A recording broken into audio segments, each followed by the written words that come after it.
Hey guys, Jim here. Wanted to give you a somewhat of a follow-up on my Yuna Hard 2. It's been a few months now. Been about I guess about 4 months since I initially got it. Kind of wanted to give a kind of a long-term report on it and let you guys know if I still feel it was worth the initial investment, and if it's something that's going to be staying in my collection, and maybe it's something that can help you decide if you're kind of on the fence looking at one, maybe if you wanted to get one or not. This might help you a bit. What I would suggest, first of all, is go back and watch the initial overview that I did on this knife when I first got it. It was actually the first video that I ever did on my channel, so it'll be a little bit of scrolling to get through all the videos. But definitely go back and read through that, or excuse me, watch that, and because I'm going to go over a lot more detail in that video than I'm ever going to do here. I'm not going to discuss a lot of the intricate details of this knife. That's all available there. But after having this for some time, I wanted to address the one issue, the one singular issue that I had talked about having with this knife when I first got it, was the fact that it's a flipper that didn't really flip. Now, to be fair, when I got this knife, I got it brand spanking new. The gentleman that had custom ordered it from Yuna had decided to go a different route by the time it was done, because Yuna has pretty long waits. And by the time the guy finally got his shipping notice on it, he decided to go in a different direction, ordered a different knife from Yuna, and decided when this one arrived, he was just going to sell it. I happened to be at the right time, in the right place at the right time, and I snagged it from him. So basically, it landed at his house. He boxed it up within a day or two and sent it directly to me. So it had absolutely no break-in. I'm very happy to report after some use, after some break-in, relubrication, this thing flips like a champ. You know, it's still not going to be like a Bodega or like the Browse Division flipper or anything like that, but it does flip very, very well. When I was first doing it, it was kind of like doing this, and I think the furthest I could get it was maybe out to about there, and now, boom, it just flips right open very, very nicely. Think of it this way. It flips as nicely now, or comparable to, a well broken in XM24. So hopefully that'll give you some kind of indications. You know, it's not going to be, a super lightning fast, crazy flipper like this, but it's going to be a usable flipper, and one that's going to give you no problems at all. The degree in which I love this knife almost can't be put into words. And that's something I really don't say. If you guys have watched enough of my videos, you know I try to be as fair and as unbiased as I possibly can. Obviously, I'm talking about knives that I spent my money on, that of course I'm going to like or love to a certain degree because it is in my collection. But if there is a fault with it, if there are cons to go along with the pros, I'm always going to list it. This is a knife that I truly am madly in love with. It is in my top 3 in my collection. It's one that, unless there were some kind of extenuating circumstances that I can't foresee at this time, I don't ever see this leaving my collection. As I mentioned a few other times, I do have 2 other Yunas on order. Cannot wait to get them. I think they're going to be incredible. And yeah, it's a 17-month wait from the time I ordered. And any orders he took after that has raised, extended out that wait time. So you're probably closer to a 2-year wait right now to order anything from Yuna. But I'm going to tell you this right now. You need to get on his books. He makes a truly exceptional knife in every possible respect. And one of the things that I find most amazing is this is all done by hand. Everything. The contours of the frame, the titanium, the silver twill, the carbon fiber. He grinds his own blades. I mean, everything is done by him, one-man operation. And they're incredible. The sharpness, I mean, he's grown a wonderful legend around his sharpness. It's the same way when someone talks about the sharpness of a Rockstead. That's what they're known for. That's what they're famous for. These guys are famous for not only having an utterly ridiculously sharp knife out of the box, which any good quality knife should be and can be made, but for maintaining that level of sharpness over a very long period of time where others will dull out. He has done the same thing here. Listen, I don't know how he's doing his heat treating. I don't know how he's taking care of these blades, but this thing is still one of the absolute sharpest knives I have ever come in contact with. I am so exceedingly proud to own this knife. Not only is it a beautiful showpiece, anytime I show this knife to somebody in person, they are completely wowed by it. It really does have an incredible presence in the hand. But it's also about the overall build quality. This is a stout, well-built knife. Obviously, I'm not going to put it in my pocket on a day where I know I'm going to be doing, really hardcore cutting tasks. It will certainly live up to that, but this is a hand-rubbed satin blade. I don't really want to have to go through the pain of having to have that refinished because I did something barbaric with it. I could if I needed to, and I certainly wouldn't hesitate. If it were in my pocket and I had to do something hardcore with it, I would, because I know the knife is built to withstand that kind of abuse. There's just no need for it. That's why I have other knives. That's why I have stuff, like my hinderers and things like that, because that's what I'm going to reach for to be a little bit more abusive with. That's a little bit easier to replace or refinish.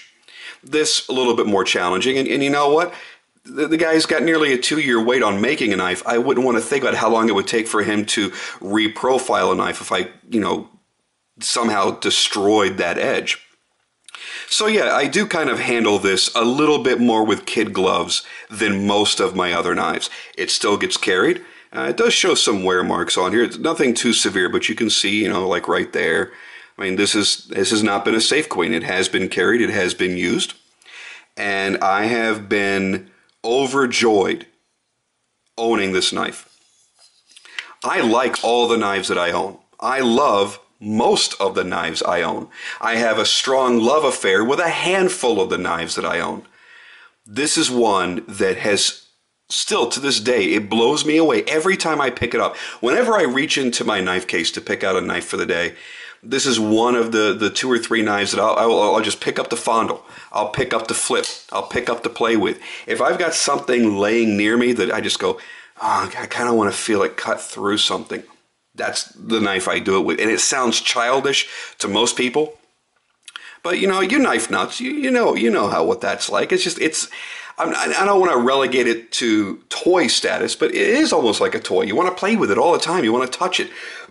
You want to fondle it. You want to tell it that you love it, maybe. I don't know. I haven't gotten quite that far with anything, but it's an investment that I feel is worthy.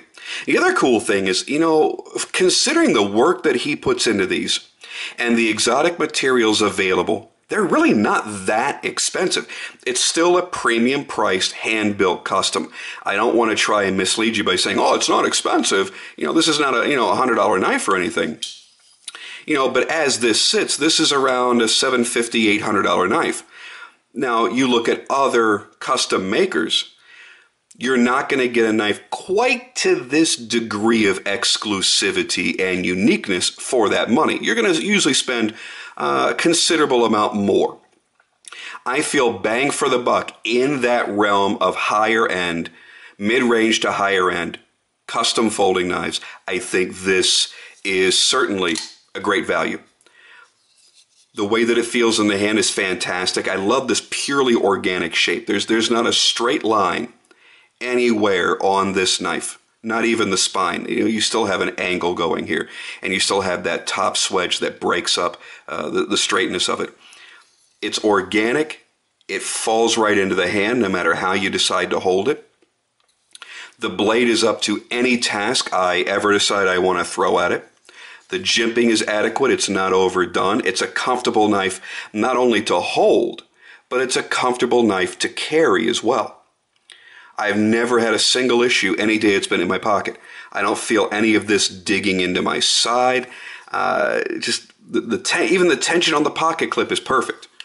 I'm a little bit picky about the knives that I buy with my pocket clips, because I do ride a motorcycle. I would just have a heart attack if I had a really nice expensive knife in my pocket when I left the house, and when I got to my destination it wasn't there anymore, because I hiked my leg up and hanging off the bike a little bit, and it kind of pushes its way out of my pocket, then it's gone. I'd have a heart attack on a knife this nice not being there when I reached my destination.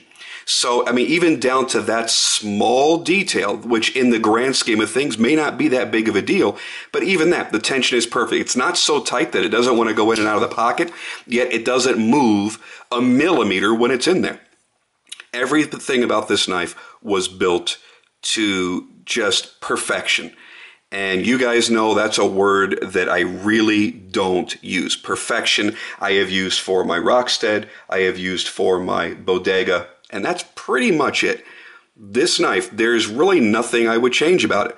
The only other tiny little nitpick that I had in the beginning was just the very basic looking black screws. Even that's grown on me. I don't even care at this point. I wouldn't, I wouldn't change that. I love this knife in every way. So if you've ever considered at any point on any model getting a Yuna Custom, do it. Don't hesitate. Just do it. And if you go for a more, more affordable version, let's say it was just all G10 or various, maybe different versions of G10 at the bolster and at the handle or whatever, you'll drop your price considerably. I believe right now the Hard 2 or Hard 3, Hard 1, whichever one you go for, I think the Hard series in basic G10 starts around $550. And I'll be honest with you, there's a lot of mid-tech knives out there that cost more that don't give you the same pride of ownership that this one does, and they don't give you the same edge on the blade that this one does. Look at, let's talk about customs for a second. Let's talk about a Tony Marfione. You buy a custom Tony Marfione Microtech in an option where he does a hand-rubbed satin blade. I don't recall ever seeing a full-size knife being offered with a hand-rubbed satin blade for under $1,000. Maybe $950. I think I saw a whale shark for $950. Now that's taking a knife that would typically be in a $300 range. He'll add carbon fiber, usually a 30,000 layer carbon fiber, and he'll do a hand-rubbed satin blade with a custom grind. That's the limitation. That's what he'll add to it. And it'll jump from that 300 range to 1,000 to 1,500. Now, if you get into his mirror polish blades, the prices go up even higher, usually around 1,600. So when you factor in that you have a hand-rubbed satin blade that is going to be one of the absolute sharpest knives that you've ever held, with completely hand-built quality, with exotic or semi-exotic materials, titanium lock side, over travel stop, everything built in around $800, that's fantastic. To get that same blade in an all G10, still get a hand-rubbed satin blade in all G10 for around $550, I honestly don't know of any single knife that I would call a better value. So yes, it is beautiful. It is an eye-popping knife in person, and some people are going to look at it and go, oh, that shape is ugly, and that's fine. Everybody's opinions will vary. I find it to be very aesthetically pleasing, and it certainly is very, very comfortable in the hand. I would be hard-pressed to find a knife that I would like more than this in this price range that does everything that this one does. So if you've been on the fence about a Yuna, you've considered buying one, you've held off for any number of reasons, I would tell you put any fears that you have to rest. I think that you're making a solid investment on a knife that you're really, honestly, truly going to love. Anyway, that's my long-term report. Wanted to get you guys a little bit up to date. I'm going to try to do this on most of the knives that I have, especially the ones that I may have had a certain degree of excitement about when I first got them, to let you know, hey, okay, I'm out of my honeymoon phase. Is the excitement still there? Has it waned? Are there any other nits to pick, or has anything, worked itself out like it did with this, with the flipping and everything? So I'll try to keep up to date on that. If you have any questions or comments, leave them down below. I'm more than happy to respond to you. But again, Yuna, an amazing knife. If you like the looks, and there's a lot of different styles, but if you go through his website and find one that you love, and you're kind of putting it up against another knife in the same price range, I really can't think of another knife in a comparable price range that is this impressive. So that's just my 2 cents. Your opinion may vary. I'd love to hear from you. Thanks.